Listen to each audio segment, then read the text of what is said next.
Pagi Bu Ros dan teman-teman semuanya.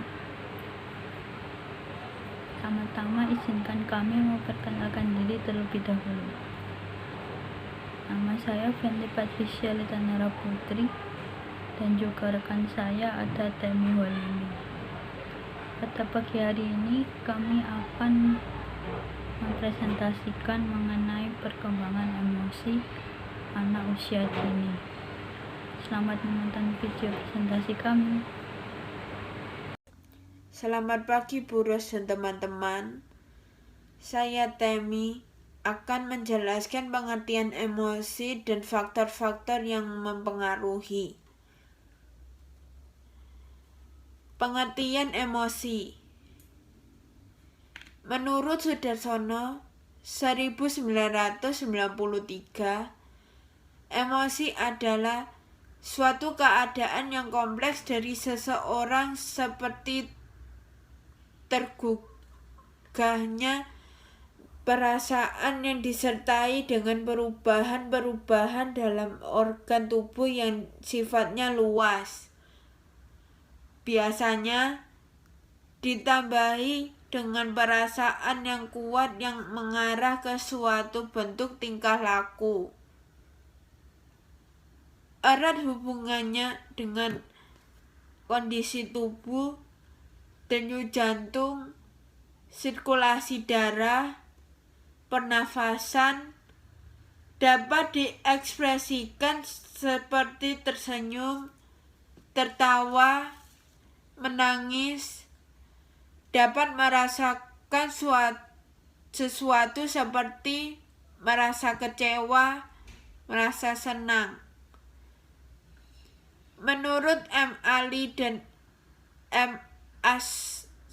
Asrori 2008, emosi banyak berpengaruh pada fungsi psikis lainnya seperti pengamatan, tanggapan, pemikiran, dan kehendak. Individu akan mampu melakukan pengamatan yang baik jika disertai dengan emosi yang baik. Sebaliknya, individu akan melakukan pengamatan negatif terhadap suatu objek jika disertai dengan emosi yang negatif terhadap objek tersebut. Faktor-faktor yang mempengaruhi perkembangan emosi anak usia dini adalah pengaruh keadaan individu sendiri.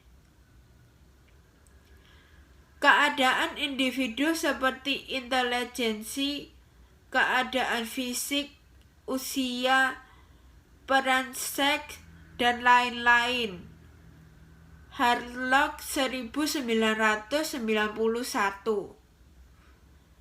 dapat mempengaruhi perkembangan emosi individu.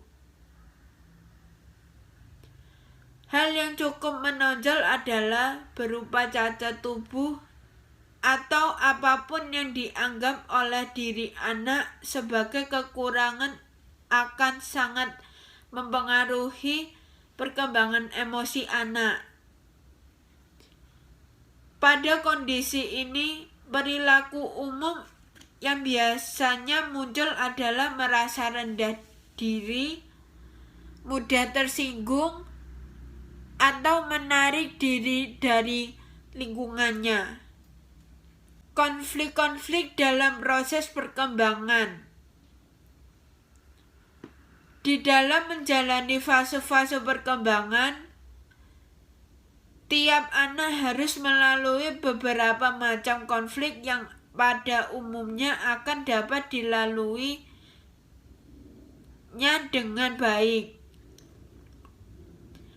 Akan tetapi dapat juga anak yang mengalami hambatan atau gangguan dalam menghadapi konflik-konflik ini.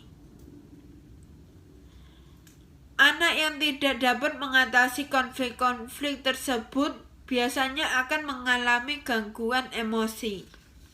Sebab-sebab yang bersumber sumber dari lingkungan. Anak-anak hidup dalam 3 macam lingkungan yang mempengaruhi perkembangan emosi dan kepribadiannya. Ketiga lingkungan yang berpengaruh terhadap perkembangan tersebut adalah lingkungan keluarga, lingkungan sekitarnya, lingkungan sekolah. Lingkungan keluarga.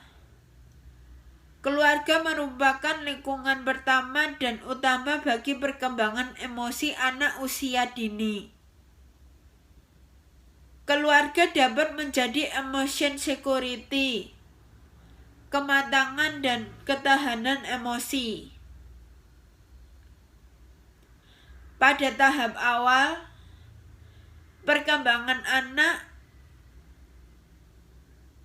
jika secara umum ekspresi emosi anak cenderung ditolak oleh lingkungannya, maka hal tersebut memberi isyarat bahwa emotion security, kematangan dan ketahanan emosi yang diperoleh dari keluarganya kurang memadai. Jika perkembangan emosi anak tumbuh dengan baik melalui pembelajaran yang baik dalam lingkungan keluarganya, maka di lingkungan berikutnya anak akan tumbuh dengan baik pula. Lingkungan sekitarnya. Kondisi lingkungan di sekitar anak sangat berpengaruh terhadap perkembangan emosi anak. Kondisi lingkungan yang dapat mempengaruhi emosi pada anak adalah sebagai berikut. Daerah yang terlalu padat. Daerah yang terlalu padat penduduk akan banyak mengganggu perkembangan emosi anak. Anak yang hidup di lingkungan yang padat penduduk lebih banyak memperoleh stimulus negatif dan seringkali mendapat tekanan dalam bentuk perintah, cacian, ancaman, dan sebagainya. Secara umum, keseimbangan jumlah pendapat penduduk akan mempengaruhi perkembangan emosi anak.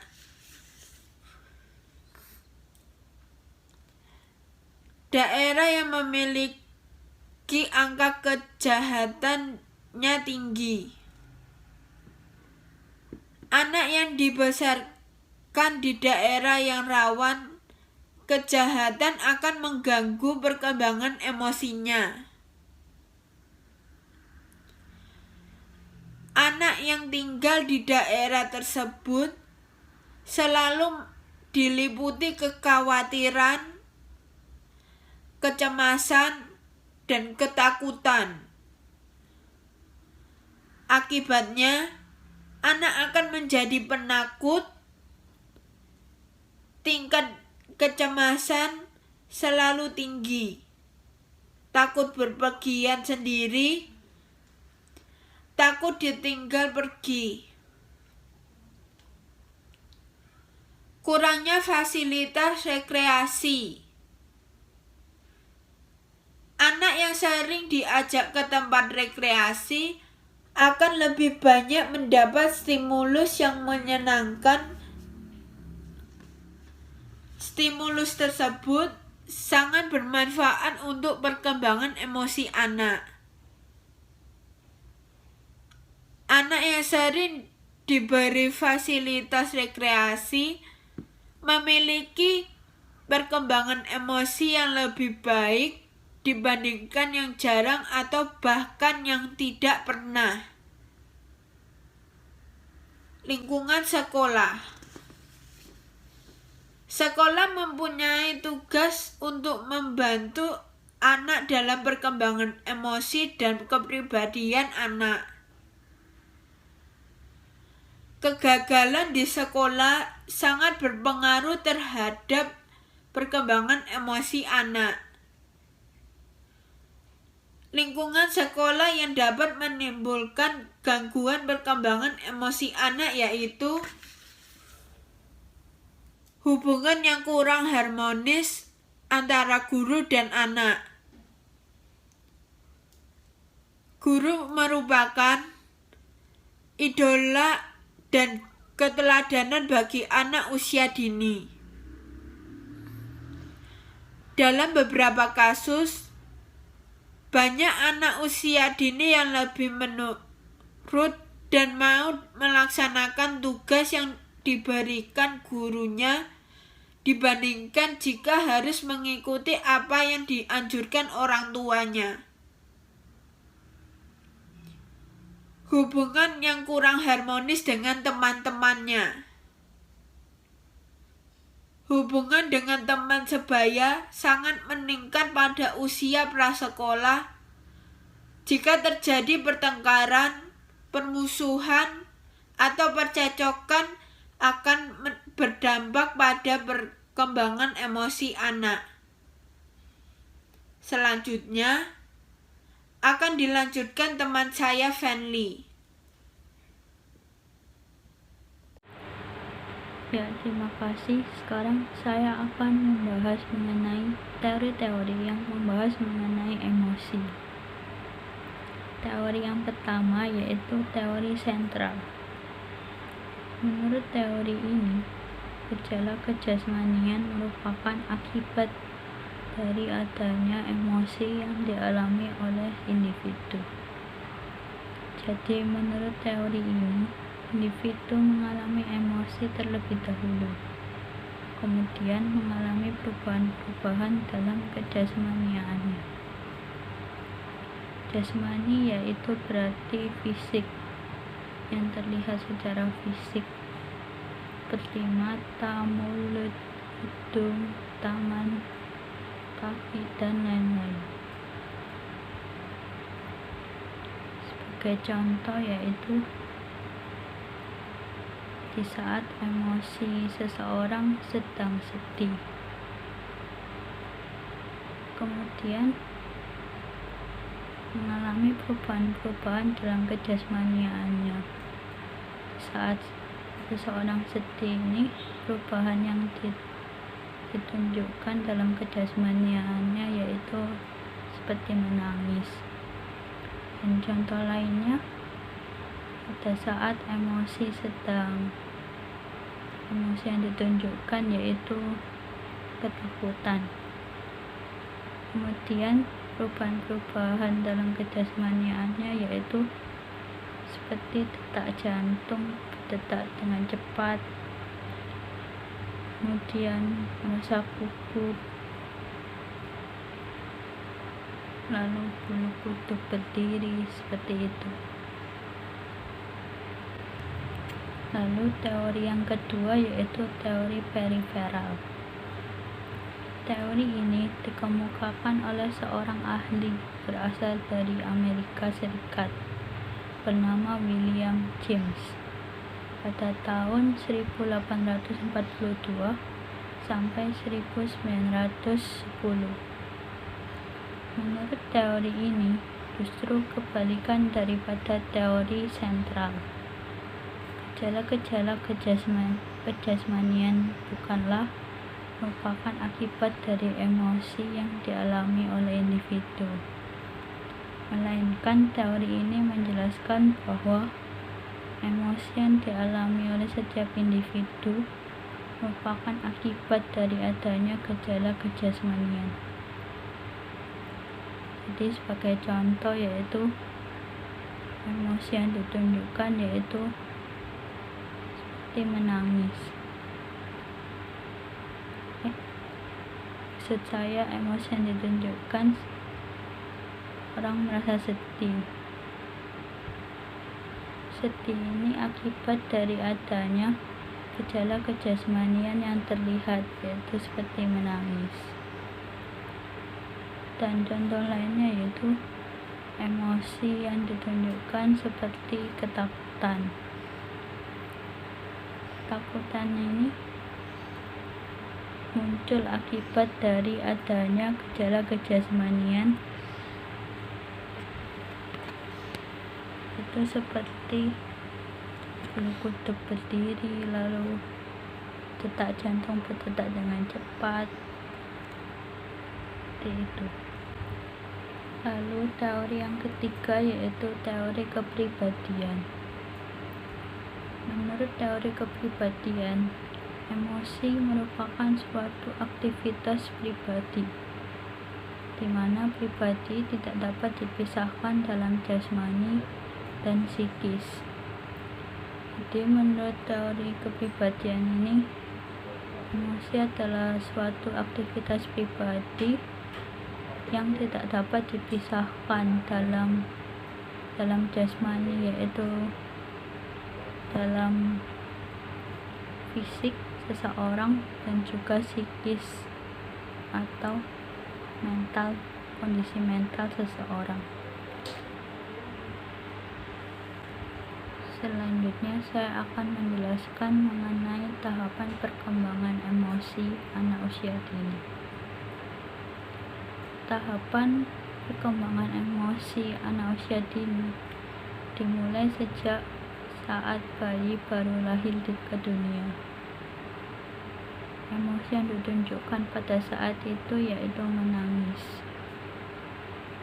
Tangisan seorang bayi ini menandakan bahwa bayi tersebut merasa tidak nyaman dengan kondisi di sekitarnya, karena pada saat bayi masih di dalam rahim seorang ibu, dia merasa nyaman dan aman. Lalu ketika dia lahir ke dunia, dia merasa asing dengan keadaan di sekitarnya. Lalu bayi menangis juga tanda bahwa bayi tersebut sehat, karena dengan menangis dapat mengaktifkan jantung dan juga paru-parunya. Lalu tahapan perkembangan emosi awal dibagi menjadi 2 tahap, yaitu emosi primer dan emosi yang disadari. Emosi primer adalah emosi yang muncul pada manusia dan juga pada binatang. Untuk emosi yang disadari adalah emosi yang memerlukan kesadaran diri. Untuk emosi primer di usia 3 bulan, emosi yang ditunjukkan yaitu senang, sedih, dan jijik. Lalu yang kedua di usia 2-6 bulan, emosi yang ditunjukkan yaitu marah. Di usia 6 bulan, emosi yang ditunjukkan terkejut. Di usia 6-8 bulan, emosi yang ditunjukkan yaitu takut. Lalu pada emosi yang disadari di usia 1,5-2 tahun, emosi yang ditunjukkan yaitu empati, cemburu, dan kebingungan. Lalu di usia 2,5 tahun, emosi yang ditunjukkan yaitu bangga, malu, dan rasa bersalah. Berikut ini saya tampilkan video mengenai tahapan perkembangan emosi anak usia dini. Tahap perkembangan emosi pada anak usia 2-6 tahun.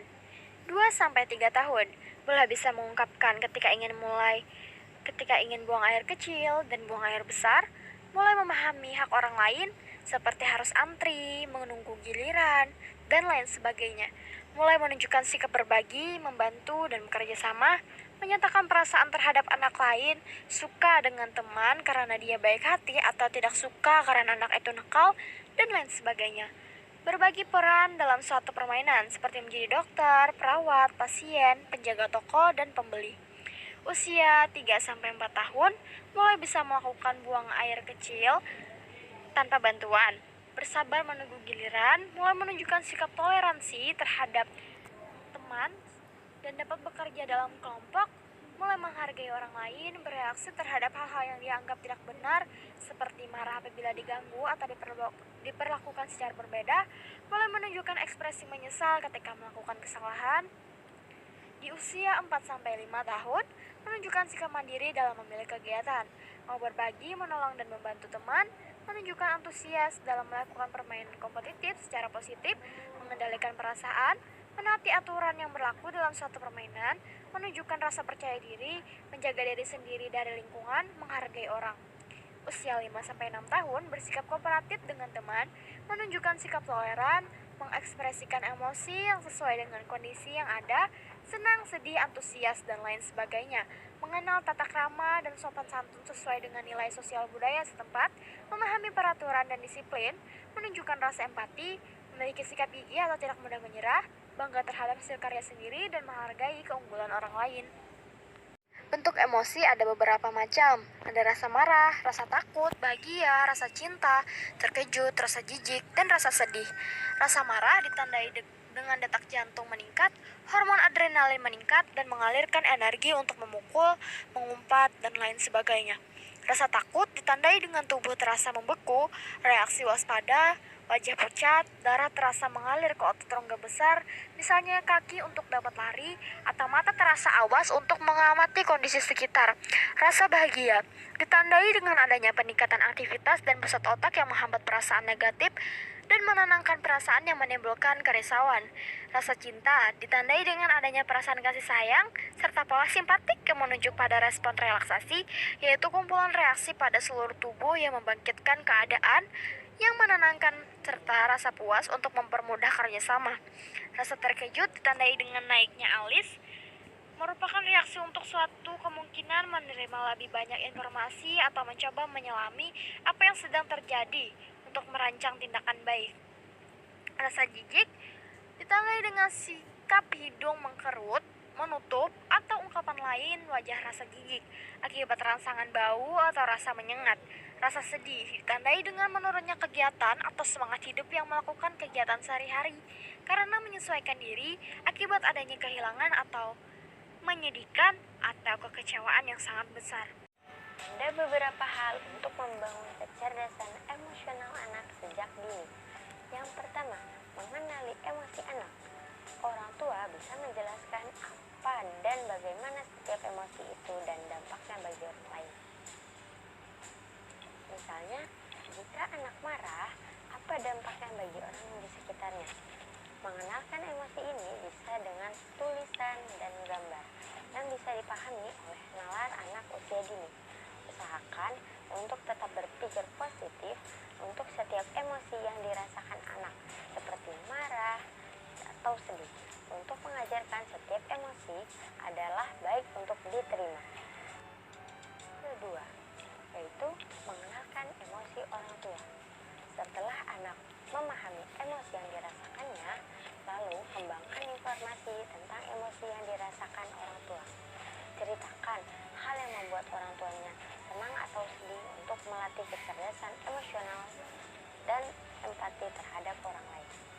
Untuk emosi negatif seperti marah, sedih, kecewa, orang tua bisa mengajarkan juga cara mengendalikan emosi tersebut dan bagaimana harus bersikap di depan orang. Yang ketiga, kenali kaitan suasana dan perasaan. Perkembangan emosi sangat erat kaitannya dengan suasana yang ada di sekitarnya. Dengan mengenali kaitan antara perasaan dan suasana, orang tua bisa mengajarkan pada anak tentang emosi yang muncul karena faktor di luar dirinya sendiri. Misalnya, anak bisa bosan berada di dalam rumah seharian sehingga membuatnya gelisah atau marah. Bisa jadi anak sangat senang dengan mainan baru atau bermain di luar ruangan. Dan suasana rumah yang berbeda dari biasanya, seperti kedatangan anggota dari luar. Keempat, kenali emosi anak dengan suasana berbeda di berbagai tempat. Suasana yang cepat berubah dan berhubungan dengan orang yang berbeda akan merangsang kepekaan emosinya. Perhatikan emosi anak ketika berada di keramaian, di tempat sepi, bertemu dengan orang tak dikenal, atau tempat yang membuatnya nyaman dan bahagia. Dengan mengenali berbagai kondisi ini, anak akan mengelola emosi secara cepat.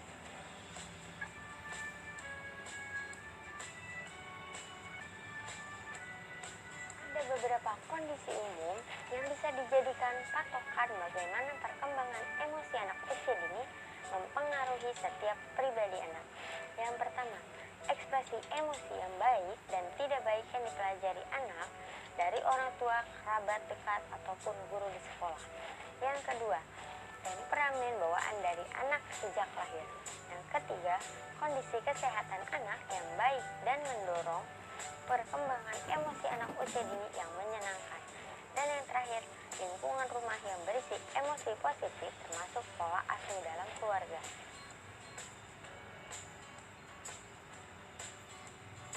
Jika perkembangan emosi anak usia dini mendapatkan perhatian penuh, maka akan muncul dampak positif pada anak, yaitu pengarahan pengelolaan emosi yang baik akan membuat anak tersebut berkembang dengan kontrol emosi yang baik dan merangsang kemampuan intelektual anak, memiliki kemampuan berimajinasi dan mencintai dirinya sendiri. Namun sebaliknya, jika anak tidak mampu mengontrol emosi dan perkembangan emosi yang buruk, maka anak akan mendapatkan pengalaman emosi yang tidak menyenangkan dan mempengaruhi kemampuan berbicara dan terlambatnya perkembangan intelektualnya.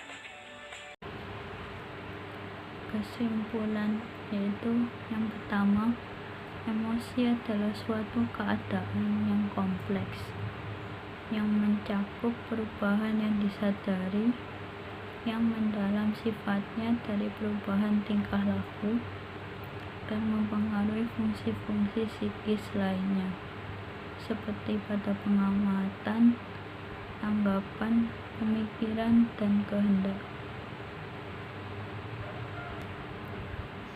Yang kedua, faktor-faktor yang mempengaruhi perkembangan emosi anak usia dini, yaitu pengaruh keadaan individu itu sendiri, lalu konflik dalam proses perkembangan, dan sebab-sebab yang berasal dari lingkungan, yaitu dari lingkungan keluarga, lingkungan sekitar anak, yang mempengaruhi adanya perkembangan emosi.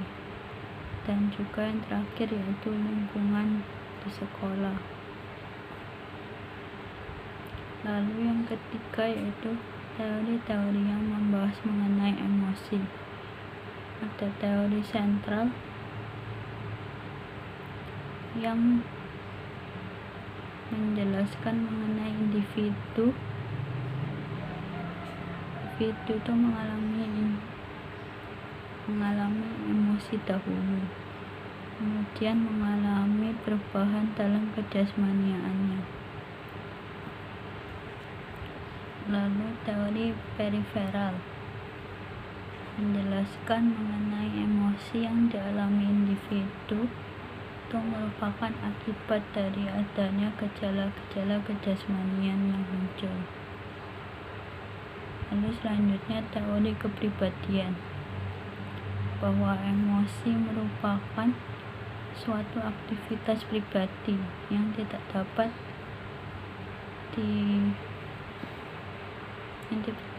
dipisahkan dari jasmani dan juga dari psikis.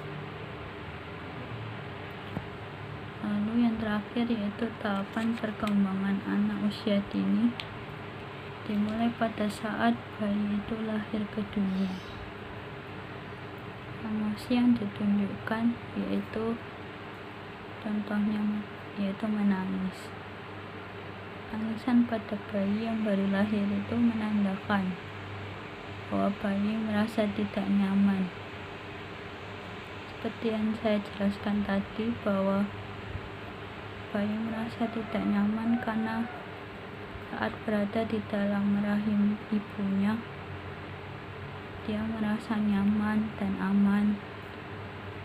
Lalu pada saat dia lahir ke dunia, dia merasa asing dengan lingkungan sekitarnya, dan dia merasa tidak aman dan nyaman.